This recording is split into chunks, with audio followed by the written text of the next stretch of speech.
Hello students. So in the previous video we talk about oxalic acid and the Linus Pauling rule. Now we will proceed from this anhydrous oxide. So anhydrous oxide क्या होते हैं? Anhydrous meaning आपको पता ही है. What is anhydrous? Means without water, oxides, oxygen.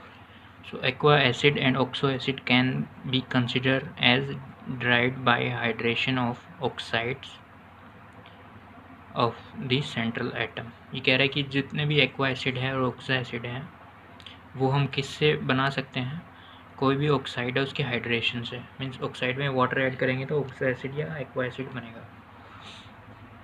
Next है acidic and basic oxide. Metallic element typically form basic oxide. जितने भी आपके मेटेलिक एलिमेंट हैं जैसे ग्रुप 1 एंड 2 के एलिमेंट, लिथियम, सोडियम, पोटासियम या मैग्नीशियम, कैल्शियम, वो सब क्या है? मेटलिक एलिमेंट है. और वो ऑक्साइड के साथ मिलके क्या बना रहे हैं? Basic oxide. मीन्स जो ऑक्साइड बन रहे हैं उनका नेचर कैसा है? बेसिक. और जितने भी नॉन मेटलिक एलिमेंट है टिपिकली फॉर्म एसिडिक ऑक्साइड. जैसे पी ब्लॉक के एलिमेंट है वो सारे क्या है? Non metallic most of. ठीक है.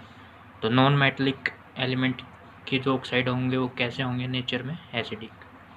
An acidic oxide is an oxide that on dissolution in water binds an water molecule and release a proton to the surrounding solvent. तो ये क्या कह रहा है कि नॉन मेटलिक ऑक्साइड है जो कि मतलब एसिडिक ऑक्साइड है, जैसे इनको वाटर में ऐड करेंगे वो क्या करेगा? वाटर से वाटर को ऐड करके H+ रिलीज़ कर देगा. तो वाटर को ऐड करके H+ रिलीज़ किया. देखो कैसे किया है. जैसे ये कार्बन डाइऑक्साइड है वाटर में डिज़ोल्व किया, क्या बना है? This is your H2CO3. ठीक है. तो इसमें कितने नंबर ऑफ वाटर हैं? हाइड्रोजन है 2, ऑक्सीजन कितने? 3. तो इसमें क्या हुआ है? ये सिंपल हम कह सकते हैं this is addition of water to this non metallic oxide. तो देखो ये फॉर्म हुआ H2CO3. ये क्या करेगा? फर्दर वाटर के साथ रिएक्शन करेगा. वाटर में क्या रिलीज़ करेगा? H+.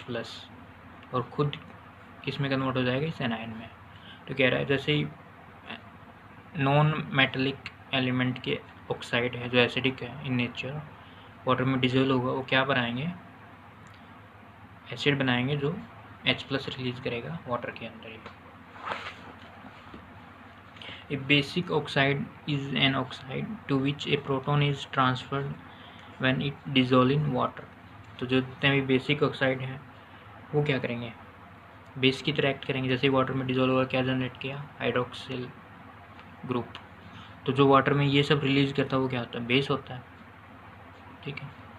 Basic oxide are ionic solid. Acidic oxides are covalent, volatile covalent. ये कह रहा है कि जितने भी बेसिक ऑक्साइड है वो क्या है? आयनिक है. ये सब क्या था? आयनिक. और जितने भी एसिडिक ऑक्साइड है वो क्या है? कोवलेंट. जैसे पीछे क्या दिखा था हमने? Carbon dioxide. तो उसमें जो बॉन्डिंग कैसी है? कोवलेंट. और वो किस नेचर के हैं?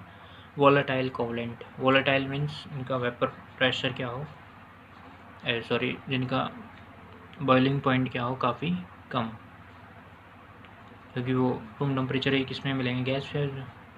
तो ये गैसेस फॉर्म में एग्जिस्ट करता है. In short the acidic basic character of an oxide is a chemical indication of which whether an element should be regarded as metal और नॉन मेटल. तो कोई भी ऑक्साइड है वो एसिडिक होगा या बेसिक होगा, वो हम किस बेसिस पे कह सकते हैं कि जो एलिमेंट है वो क्या है? मेटलिक है या नॉन मेटल है. मेटलिक अगर ऑक्साइड बना रहा है, मेटल ऑक्साइड बना रहा है, तो वो बेसिक कैरेक्टर हो गया. और नॉन मेटल जो ऑक्साइड बना रहा है वो क्या हो गया? एसिडिक. तो सिंपली उसकी मेटल किस ग्रुप में है, किस, उसी को देख के हम बता सकते हैं. नेक्स्ट है amphoterism. An amphoprotic oxide is an oxide that react with both acid and base. जैसे आपने एम्फीप्रोटिक पढ़ा था पीछे. एम्फीप्रोटिक करेक्ट किसका था? वाटर का. वाटर एसिड भी की तरह भी एक्ट कर रहा था और बेसिक का. उसी तरह ये amphoteric oxide. Name almost similar सही है. दिस इज एम्फोटेरिक ऑक्साइड जो कि दोनों के साथ एक्ट कर रहे हैं, एसिड के साथ और बेस के साथ. जैसे एग्जांपल है Al2O3.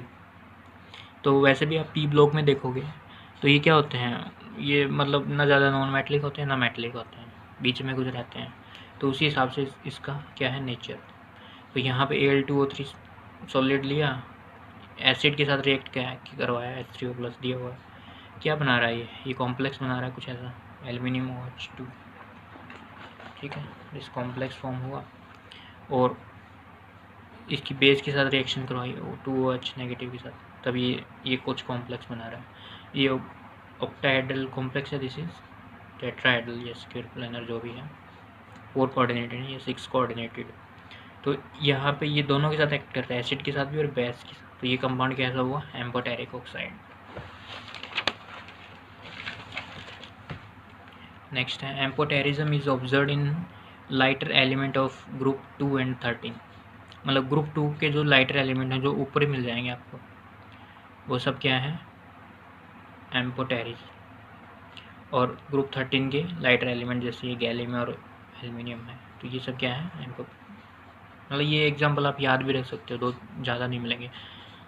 Next and also observe in D block element in higher oxidation state. जो डी ब्लॉक के एलिमेंट हैं जो ज़्यादा हायर ऑक्सीडेशन स्टेट के हैं वो भी एम्फोटेरिज्म शो करें। जैसे मोलिब्डेनम है, इसका भी ऑक्सीडेशन स्टेट क्या है, +6, इसका क्या है, वैनेडियम का +5।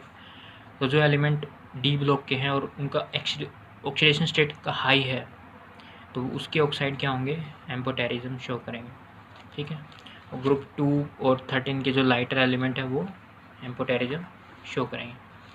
आगे है इसमें and also in some of heavier element of group 14-15।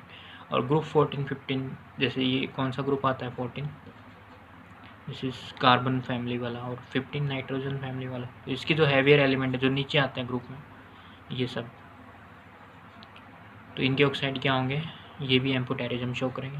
तो ग्रुप 2 का हो गया, ग्रुप 13 के लाइटर एलिमेंट हो गए, और ग्रुप 14-15 के हैवियर एलिमेंट हो गए, और कुछ डी ब्लॉक के हो गए जैसे जो हायर ऑक्सीडेशन स्टेट में, वो सब कैसे हैं, एम्फोटेरिक। नेक्स्ट है polyoxo compound formation. Acids containing the hydroxyl group condense to form polyoxo anion. ये कह रहा है कि जितने भी एसिड हैं जो हाइड्रोक्सिल ग्रुप जिनके अंदर है, अगर उनको हम कंडेंस कर दें, मीन्स उनमें से वाटर निकाल दें, तो क्या बनेगा, पॉलीऑक्सो एनायन।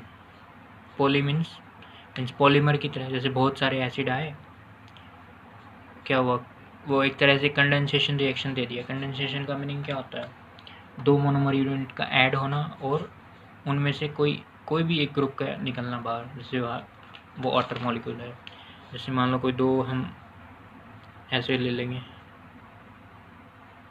ये मान लीजिए हमारे हाइड्रोक्सिल ग्रुप है, तो क्या करूँगा, वाटर मॉलिक्यूल निकाल दूँ और इन दोनों को अटैच कर दूँ। इन दोनों को जैसे ही मैं अटैच करूँगा कुछ ऐसे फॉर्म होगा, इधर OH इधर OH, दोनों ऑक्सीजन से अटैच है, ये सेंट्रल एटम है, ये ऑक्सो ग्रुप है। तो अभी क्या फॉर्म हुआ, ऐसे ही ये रिएक्शन बढ़ती जाएगी तो एक चेन सी फॉर्म होगी, और इसको हम क्या बोलते हैं, पॉलीमर।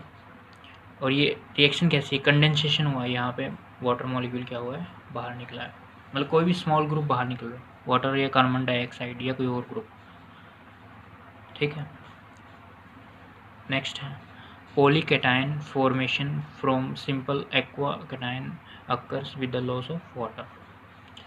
पॉलीकेटायन जितने भी फॉर्म होते हैं वो कैसे होते हैं, वाटर को रिमूव करने के बाद, किस में से, एक्वा कैटायन में से।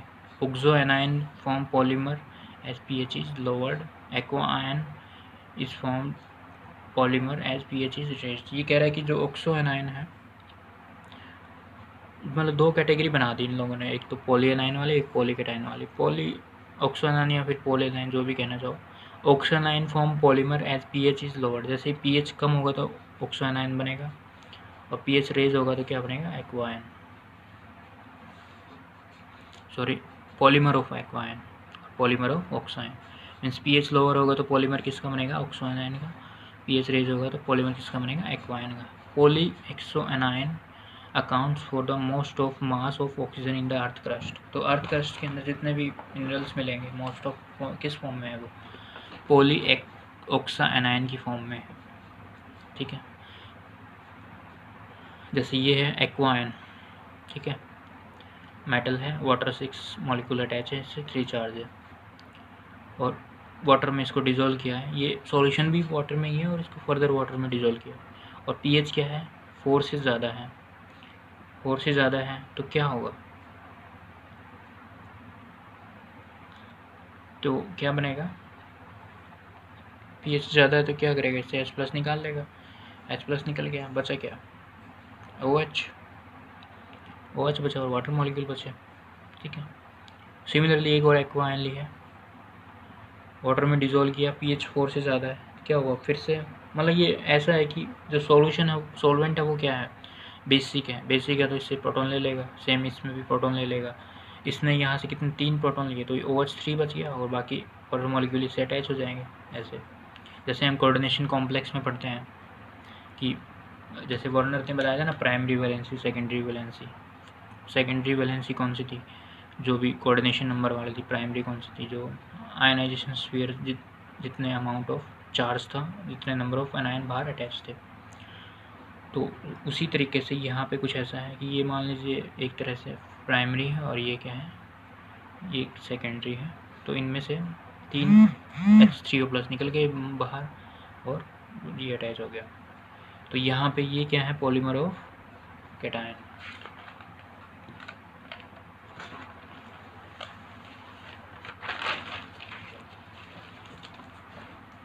नेक्स्ट है poly oxo anion formation from oxo anion occur by protonation of oxo group,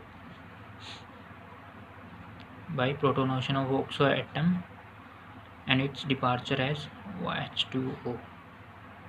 तो ये कह रहा है कि मान लो हमारे पास कोई ऑक्सो एनायन है, ये जैसे ऑक्सो एनायन है कि नेगेटिव चार्ज है और ऑक्सीजन ही है सिर्फ, तो क्या होगा इसको हम प्रोटोनेशन कर देंगे, मीन्स इसको एसिडिक सॉल्यूशन में ले आएंगे और ये प्रोटॉन ले लेगा, इससे जैसे ही प्रोटॉन लेगा तो मतलब कुछ ऐसे बन जाएगा, ये